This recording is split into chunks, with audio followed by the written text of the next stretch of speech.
Hello, hello mga best. Noong August 19, 2023, namigay kami ng school supplies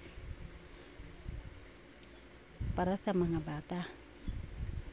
Kunting bagay lang naman pero sana napasaya namin sila. At may mga sponsors kaming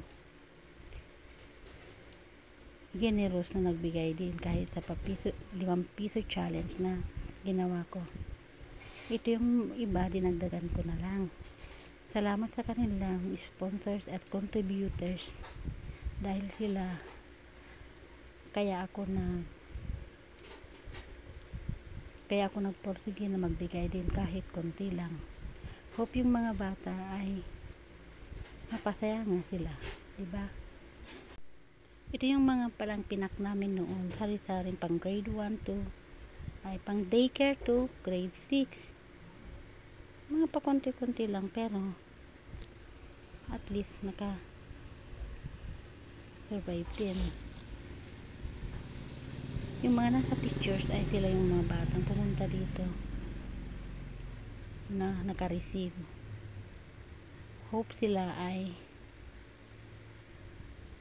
maging masipag sa pag-aaral.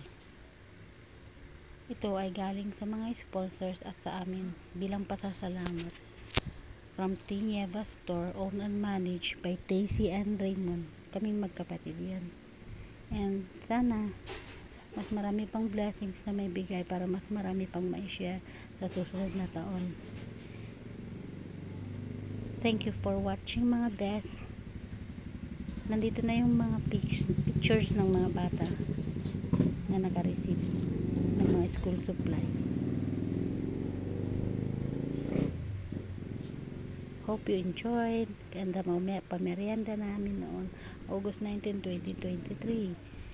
Sila yung mga batang naka-receive ng konting pa-school supplies galing sa Tinieva Store, owned and managed by Daisy and Raymond.